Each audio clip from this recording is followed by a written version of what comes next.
Ever had to confront someone older than you and stand your ground? Are you ready for a shocking truth? I paid for a life I was never allowed to live.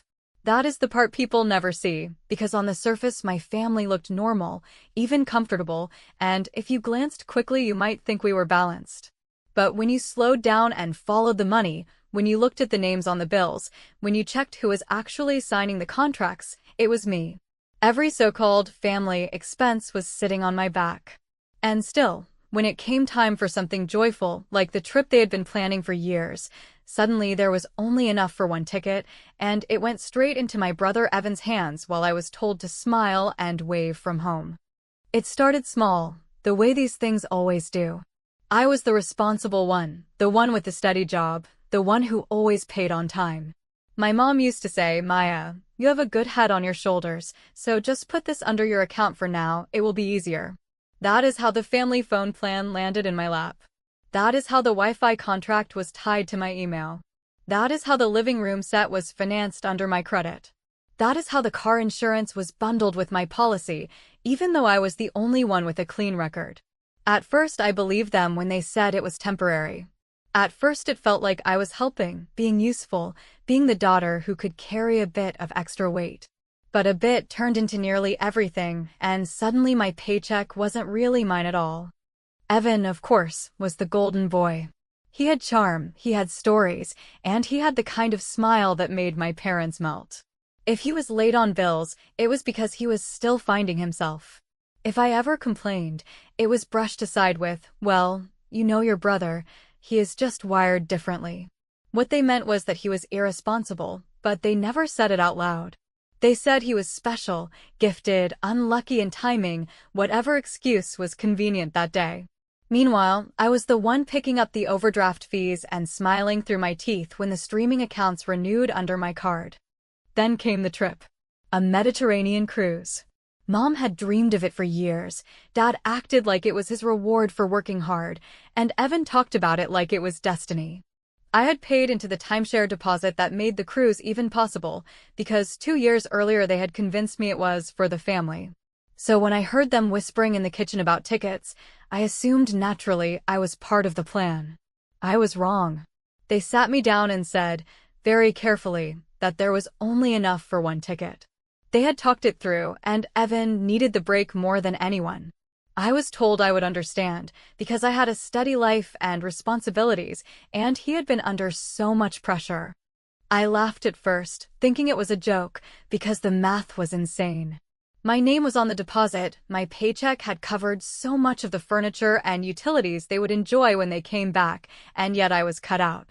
When I realized they were serious, I felt something in me snap. Not the kind of snap that makes you scream, but the kind that makes you go silent, the kind where your mind starts putting pieces in order.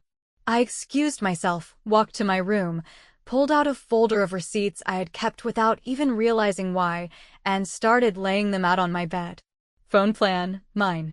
Internet contract, mine. Streaming subscriptions, mine. Insurance, mine. Furniture, mine. Timeshare, mine. Piece by piece, I saw it clearly for the first time. The next day at work, over lunch, I vented to my coworker Jenna. She shook her head and said, "Maya, you are not family, you are a sponsor, and you didn't sign up for that." That word hit me hard. Sponsor. Because that is what it had become. I was paying for a life I was never allowed to live, and when the moment came for a little joy, I was pushed aside. Jenna told me to stop arguing feelings and start looking at ownership. She was right. That night, I called my bank and asked some blunt questions. They confirmed what I already suspected.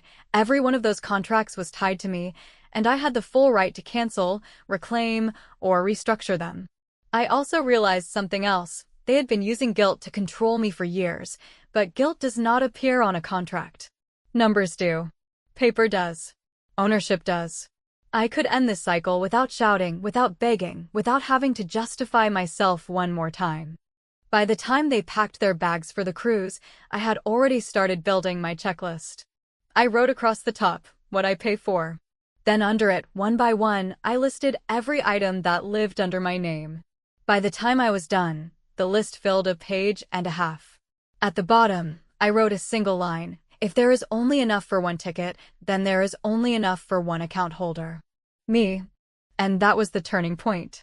Not the trip itself, not the insult of being left behind, but the realization that I could stop being the invisible foundation of their comfort. I didn't need to beg them to see me. I just needed to stop paying for the parts of their lives that they assumed would always be mine to carry. When they left, smiling and posting pictures from the ship, I stayed behind with my receipts, my contracts, and a plan that was finally about me. What happened next would not just change the balance of our family, it would change my whole sense of what I allowed and what I refused.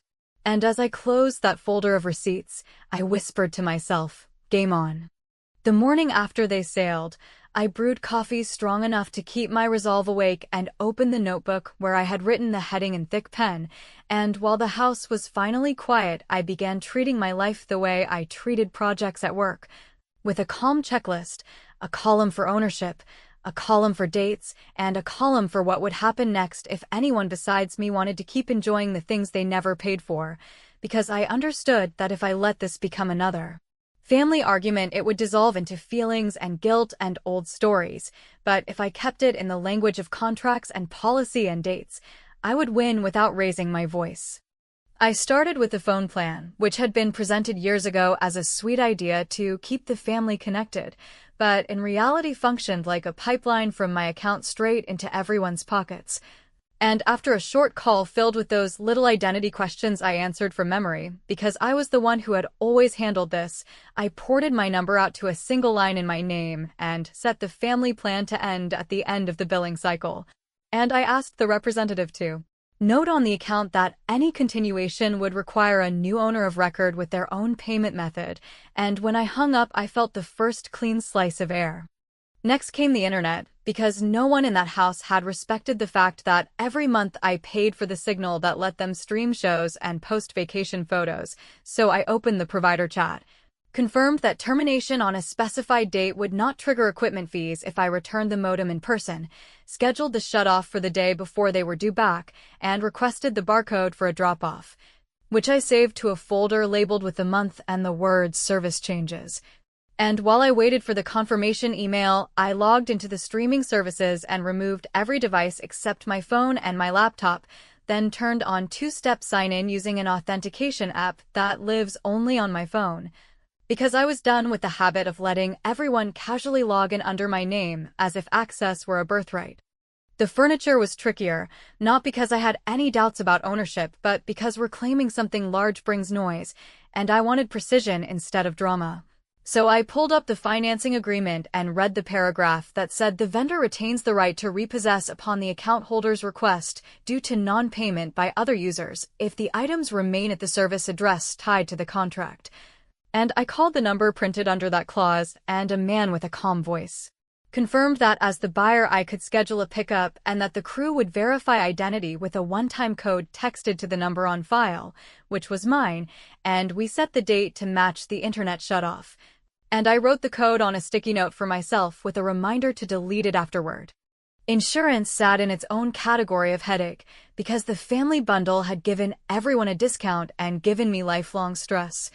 Especially because Evan's record had a couple of incidents that quietly raised the rate year after year while my parents pretended the math was some mysterious market thing, so I called the agent, spelled out that I wanted my personal policy separated and every additional driver removed effective immediately, requested a letter confirming that liability for the other drivers would end on that exact date, and while I had him on the line, I asked another question that had been bothering me, which was whether the car Evan drove was in fact legally mine due to the financing and the title, and the answer, delivered without emotion, was yes, which meant the keys in the bowl by the door were not family keys at all but mine, and suddenly the constant unease I had been carrying made a kind of sense that was both infuriating and liberating. I went to the credit union next, because untangling money is like untangling a necklace, where you have to start at the clasp, and Mr. Patel, who had the exact kind of patience you want in a crisis, sat with me while I opened a fresh checking account unlinked from any joint payments, moved my direct deposit, set up alerts for any transactions over a small threshold, and created a separate savings bucket labeled Exit Cushion. And then he helped me draft a simple letter that said, in clear language, that as of a specified date I would no longer be responsible for any charges incurred on shared services, and that any continuation would require a new payer of record. And he printed 2 copies because he understood families. And he told me to email one and to slip the other into an envelope I could place on the kitchen counter the day before they returned. The timeshare deposit, which had been sold to me with grand speeches about family memories, turned out to be the most satisfying piece of the puzzle, because when I reached the support team and read the account number, the representative explained that deposits are not gifts to whoever grabs them fastest, but credits attached to the account holder, which meant the upgrade my parents had allowed Evan to use was, in fact, misuse. And when I asked what could be done, the representative calmly outlined a reassignment process that would pull the credit back into my control and bar unauthorized names from redeeming it in the future. So I filed the request and received a ticket number, and I printed it because paper brings a peace, digital screens do not. Throughout the day, I kept thinking about whether I should warn them, whether I should send a message that said, "Heads up, this is happening," and each time I heard my mother's favorite line in my head about family harmony and keeping the peace. And each time I remembered that harmony is not the same as me paying for silence, so I sent only what the law or policy required: formal notices with dates, confirmation numbers, and the sentence that all further questions should be directed to the new owner once they set one up, which would not be me. By evening, my checklist had more green checks than blanks, and the folder of confirmations felt heavier in a way that steadied me. And when Jenna called to ask how it went, I told her the truth: that it felt like moving out of an invisible apartment I had been furnishing for years for tenants who thought I lived there rent-free, and she laughed and said that the best arguments are the ones you never have because the receipts speak louder. Before bed, I took one last pass at the house, not to tidy for anyone but to make sure that the modem box was ready for drop-off. The furniture code was saved, the account emails were sent, and the car keys were in my nightstand. And then I set a single appointment on my calendar for the morning they would return, and I typed the words that made my hands shake a little because they felt like a line in the sand rather than a threat. Lock change appointment, and then I closed the laptop, exhaled for what felt like the first real time in months, and thought, if there was only enough for one ticket, there is only enough for one owner, and this time it is clearly me. They walked in talking over each other with that tight, excited tone people use when they know they have an audience, rolling their suitcases over the entryway rug like a victory parade. And for a few seconds, no one seemed to notice the quiet that sat in the room where the couch used to be and the little blinking light on the modem that was no longer connected to anything. And then my mother stopped mid-sentence. My father frowned at the empty wall where the television had hung, and Evan, who was sunburned in the way only someone without responsibilities can get sunburned, tried to turn it into a joke about minimalist living until his phone started asking for a payment method that was not mine and his smile stalled out like a bad engine. I did not raise my voice, because the whole point of preparation is that you do not need to shout when the facts do the heavy lifting, so I told them calmly that the services they were trying to use had reached the end of the cycle that I had paid for.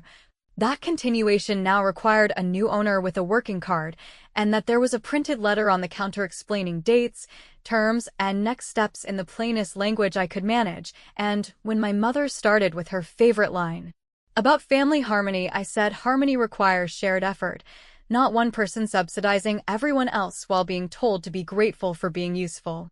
Evan went for mockery first, because sarcasm has always been his shield, asking if I had staged the room for a theatrical reveal, and I answered that there was nothing theatrical about repossession under a valid contract, that the living room set had been financed in my name, and that the vendor had exercised their right to reclaim their property at my request, which is what happens when the person with the legal responsibility stops agreeing to be the person without a say.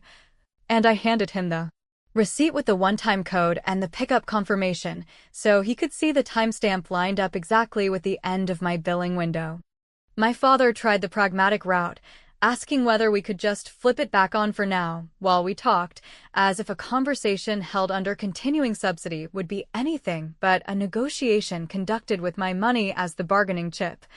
So I told him no, the account was closed, the equipment was boxed for return, and the providers had already flagged the services as pending termination under my request, which meant there was nothing to restore unless someone besides me became the owner of record. And then I pointed to the second envelope on the counter labeled, with probably more mercy than necessary, what I paid for and what I no longer pay for, each list bulleted with dates, confirmation numbers, and customer service ticket codes, so there would be no confusion about who had done what and when. My mother went softer then, reaching for guilt the way some people reach for a favorite shawl, saying she wished I had spoken up sooner and that this felt extreme, and I answered that I had been speaking up for years. That I had said it every month in the only language that matters to companies and banks, which is the language of payment, and that after watching them choose only one ticket for joy when I had funded so many tickets for comfort, I was done financing my own erasure, and I was done being polite about it. Evan shifted to anger, which I had expected, because when you remove the cushion from under a person who has always landed softly, they do not reflect on gravity, they accuse the floor. And he started on a speech about how I was petty and vindictive, and how I clearly resented his happiness, and I let him get it out, then asked him one question that landed harder than anything else I could have said, which was whether he would like to take over any bill right now in his own name, and when he deflected, I walked to the key bowl and picked up the fob to the car he had been driving, and I explained, with the exact dates from the credit union, that the financing and title were mine, that my insurance had removed him as a driver effective a specific date that had already passed, and that if he wished to continue using a vehicle he needed to get one he was legally responsible for, because my liability would no longer follow him around like an unpaid chaperone. My father said I was making a scene, and I told him the scene had been running for years. I had just turned on the lights, and then I placed 2 folders on the kitchen table. One labeled with a simple ledger of every item I had covered since the day the first so-called temporary plan became permanent, and the other labeled with steps they could take to become independent adults who pay for the services they enjoy, including the direct numbers for the internet provider, the phone carrier, the streaming platforms, and the furniture store, and I said there was nothing here they could not handle if they chose to handle it, and that my absence from those accounts was not cruelty but clarity. The part that surprised me was not Evan threatening to call a lawyer, because that was inevitable once the performance began to play to an audience bigger than the 3 of us. It was my mother asking in a small voice whether I would really sell the car, as if assets come with sentimental exemptions, and I told her yes, I would, because continuing to let a grown man drive a car anchored to my credit and my insurance was not love, it was a trap I could not afford to stand in anymore, and that the proceeds would go to reduce the mortgage that my name helped carry. And then I watched the phrase "my house" die on my father's lips when he remembered that my name was on that deed as well. Evan picked up his phone again and made a show of tapping the screen, and I wondered who he planned to call first, the buddy who works in a law office who has always offered him blustery advice, or the friends who would nod along to a story about an ungrateful sister ruining the vibe. And before he could speak, I told him one last thing, which was that if he brought in any outside pressure, he should be ready for a very simple first question from any professional, the question about ownership. And that when he gave them the honest answer, the conversation would end the way every conversation ends when the paperwork is clear. And he glared and said I would regret this, and I said I had regretted years of silence, and that this, finally, felt like relief. I gathered the keys, slipped the modems into the return bag, and told them I had a few errands, that the pickup for the furniture had already happened, that the internet would not return just because we wanted comfort while arguing, and that if they needed to print any forms they could go to the library like adults who handle business. And then I walked out with my notes alive in my head, and my pulse finally steady, and as the door closed behind me and I heard Evan's voice rise, I felt none of the panic I used to feel, only a clean calm that comes when the ground under your feet is finally your own. And when my phone buzzed with a text from Jenna asking how it went, I typed one sentence back that felt like a promise kept to myself. I let the receipts speak, and they were very loud. The first wave hit a few hours after I left them with the folders on the counter, because once the adrenaline of their return wore off and the silence of the house started to feel less like a quirk and more like reality, The practical inconveniences lined up in a row and started whispering the same conclusion, and it was almost funny to watch it happen in real time through my notifications and the messages that trickled in, since the internet was gone. The living room set was gone, the devices were logged out, and the only person who could fix any of it with a quick password or a friendly call had finally retired from the volunteer position they assumed I would never quit.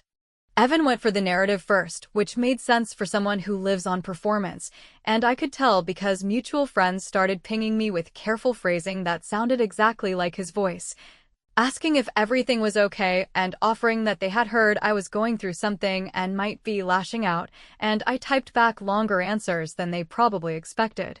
Not to explain myself to people who do not pay my bills, but to put a small record in the world that I had stopped a pattern and not started a war, and then I put my phone face down and returned to the slower, heavier tasks that would make this stick. The car title transfer initiated by the credit union needed a couple of signatures and a window at the DMV, which meant it was not instant, but Mr. Patel had already helped me file the forms that recorded the change in intent. And my insurance agent had issued the letter stating that as of a specific date, Evan was not authorized to drive under my policy.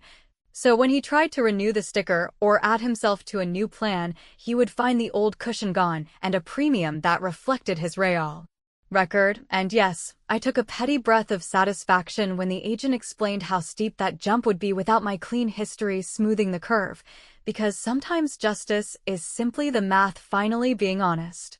The timeshare credit reassignment came through faster than I expected, and when the confirmation email landed with that tidy line saying the deposit had been returned to the account holder and that future redemptions would require my verification, I read it twice and smiled in the quiet of my apartment, because that was the exact vein they had tapped to fund the cruise that cut me out, and now the vein had a valve with my name on it, and there was something almost medical about the relief, as if a slow bleed I had ignored for years had finally been cauterized.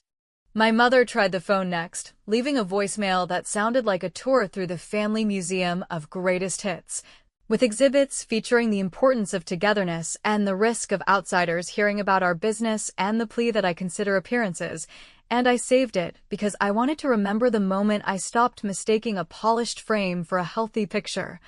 And I called her back and told her that I had considered appearances for years and that they never once paid a bill for me, which meant they were not a valid measure for my decisions now, and I said it plainly, without rage, and the pause on the other end felt like the first time she actually heard my voice as a separate person and not a service. Evan came in hot after that, predictably, not with a lawyer but with a friend who works at a law office and plays one at parties, and the call opened with that rehearsed tone some people use when they want to scare you into compliance. And he said words like exposure and escalation and made vague threats about filing things, and I let him get through the little monologue before I asked whether he was licensed to practice or simply fond of the vocabulary. And when he admitted he was a paralegal, I thanked him for the clarity and told him the call was being recorded for my notes, which is legal where I live, and suddenly the conversation developed the polite edges of a person who realizes there is now a record of what they have said. And within a minute he was suggesting that perhaps I could just keep things as they were until the family got their footing, which was the subtext all along, and I said the footing they needed would only arrive when the ground was tied to their names, and then I ended the call and sent myself a transcript. The furniture company sent a final notice of successful reclaim and a line about how any future deliveries would require a new account in good standing, and I printed it because paper changes the posture of a kitchen table conversation. And I tucked it into the ledger I had already built, which had started to look like a small archive of sanity, dates, amounts, confirmation numbers, and little notes to myself about who said what and when and what I decided next, and as I flipped through the pages I realized I was building not just a defense, but a memory, a way to stop gaslighting myself about what had happened and what I had allowed, because once you see the pattern in writing it is hard to pretend it was just a feeling. I listed the car for sale with a clean description that would not get me in trouble and a note that the title transfer was in process and would be complete by the time of sale. And I set the price at a level that would erase a chunk of the mortgage and free up my refinance, and Jenna, who has seen more than a few messy exits, told me to expect a burst of pressure from the family at this stage. Because when reality starts to move, people either step up or lash out, and I told her I was ready for both and that my plan was not a tantrum, but an exit strategy with receipts, and she said she was proud of me in the kind of voice that makes you realize how rare it is to hear pride without a price tag. The refinance pre-approval dinged my inbox at the end of the week with a simple checklist that would have stressed me out months ago and now looked like a set of small gates that open when you stop apologizing for wanting a door, and I scheduled the appraisal, gathered my pay stubs, and sent over the note that the sale proceeds would reduce the principal before close, which made the numbers soften in a way that felt like oxygen returning to a room I had not noticed was thin. By the time the weekend rolled around, Evan's social spin had lost its shine because utilities remained stubbornly uninterested in his version of events, and his friends who paid their own bills started backing away from the story that I had acted out of spite.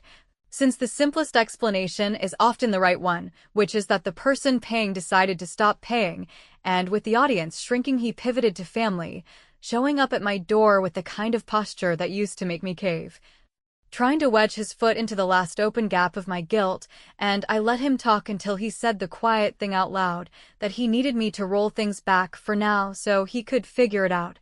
And I told him the figuring was the point and that I believed he could do it, and that belief did not include me as a guarantor, and he stared at me for a long time like I had switched languages, and then he asked how I could do this to my own brother.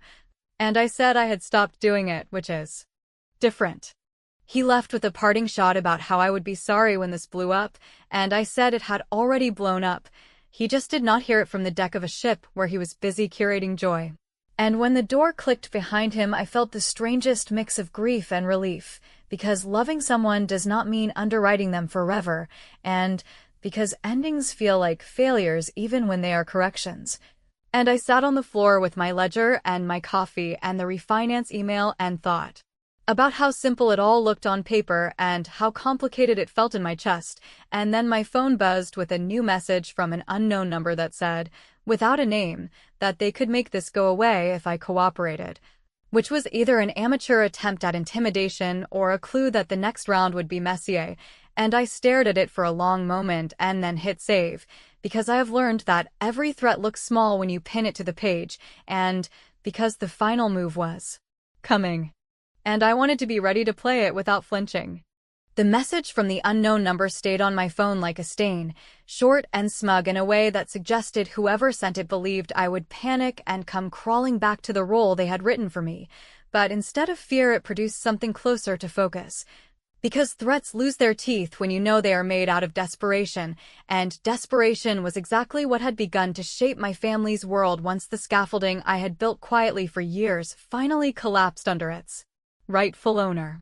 I saved the message, attached it to my growing ledger, and thought about how many times I had been the one smoothing things over when Evan burned bridges or when my parents ignored deadlines, and how this time I was not smoothing anything but letting every edge remain sharp enough for them to finally cut themselves if they refused to adapt. The decision to move out had been forming in me like a slow tide, not in a dramatic storm of shouting or slammed doors, but in the quiet accumulation of small realizations. Like the way I exhaled differently in my office when I was surrounded by my own things paid from my own account, or how I felt calmer drinking coffee at Jenna's kitchen table than I ever did in the house that was supposed to be home. So I signed a lease across town for a modest apartment that did not need to be anything but mine, and I transferred the utilities in my name alone, and I scheduled movers for the few belongings that were truly personal, because the rest had either been repossessed or never actually belonged to me in the first place. It was not running away. It was walking into a life where the floor would not collapse every time someone else decided to spend recklessly and then look at me for rescue. Before leaving, I left a folder on the counter in the old kitchen, not filled with emotional pleas or angry paragraphs, but with clean instructions, contact numbers, and service providers. Almost like a manual for adults who had forgotten how to function without a sponsor.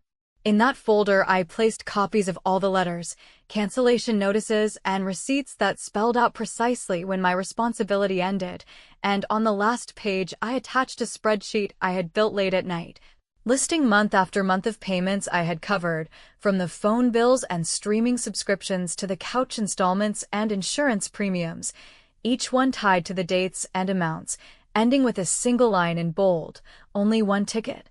Understood.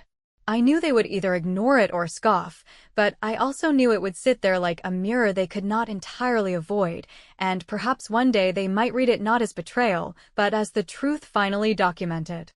The car sold faster than I anticipated, and handing the keys to a stranger felt less like a loss and more like removing a chain I had been dragging unknowingly for years. With the sale proceeds, I paid down the mortgage balance before finalizing my refinance, and when the bank officer confirmed the new terms were in my name alone, I felt a rush of relief that was almost dizzying. Because for the first time in more than a decade, my financial identity was no longer tangled in the unpredictable whims of people who treated my stability as their backup plan. The refinance meant I could decide whether to keep the property as an investment, rent it out, or sell it when the timing felt right, but the important part was that the choice belonged to me and me alone. The confrontation I had been expecting finally came during a family dinner a few weeks later, when I agreed to meet them at a neutral restaurant, not because I wanted reconciliation, but because I wanted to close the loop on my own terms. Evan tried to play the crowd, raising his voice just enough for nearby tables to notice as he accused me of abandoning him and ruining his life over a few bills, and my mother chimed in with watery eyes about how families should not treat each other like strangers, while my father took the stern approach about how I had embarrassed them socially. I listened quietly, not rushing to defend myself, because the real defense had already been filed with banks, providers, and agencies that do not bend to guilt. Then, when the pause came, I set my phone on the table and played a short clip of the paralegal friend suggesting I keep paying to avoid drama, the recording legal under state law, and the silence that followed was worth every ounce of restraint I had practiced. They could no longer twist the story into me being unhinged, because the evidence spoke clearly. Pressure had been applied to drag me back into sponsorship, and I had refused. I told them, in the same steady tone I had practiced in my head, that my love was not a direct debit, that caring for someone did not mean underwriting their irresponsibility, and that if they truly believed family meant loyalty, then they should recognize that loyalty runs both ways, not just in one direction when it is convenient. I told them I had not vanished out of cruelty but out of survival, that I had simply stepped out of the role they had written for me without my consent, and that if they wanted me in their lives moving forward it would have to be as a sister and daughter, not as a permanent financier. Evan rolled his eyes and muttered something under his breath. My mother sighed, and my father shook his head, but none of them had an answer when I asked a simple question. Which bill, right now, are you prepared to put in your own name? The answer, of course, was silence, because for all their outrage the habit of dependence does not vanish overnight, and I realized in that moment that my real revenge was not in the repossessions, cancellations, or even the ledger, but in the fact that I had forced them to look directly at their own reflection without me blurring the edges. And as I stood up to leave, I told them I genuinely hoped they figured it out, because I would not be stepping back into the shadows to carry them anymore, and then I walked out without waiting for their reply, because the conversation had already ended the only way it could. In the weeks that followed, I booked a quiet trip for myself using the cruise reward points that had accumulated over years of charges, and I chose not to post a single picture or brag to anyone, because the point was not spectacle but silence. The kind of silence that belongs only to someone who finally owns her choices. When I boarded the plane, I thought about that line in my spreadsheet, the one about only one ticket, and I smiled to myself, because they had been right in a way they never intended. There really was only enough for one, and this time it was mine. So when people ask me why I cut ties so sharply or whether I regret it, I answer honestly that what I regret is the years of silence and enabling, and what I cherish is the moment I realized that vanishing does not always mean running away. Sometimes it means stepping fully into your own life, closing the door behind you, and refusing to let anyone else hold the keys. They walked back into that house and found a vacuum where their comfort had been, but I walked forward into a space that finally belonged to me, and that was not an accident, not a collapse, not a tragedy. It was on purpose. And it was the smartest thing I have ever done.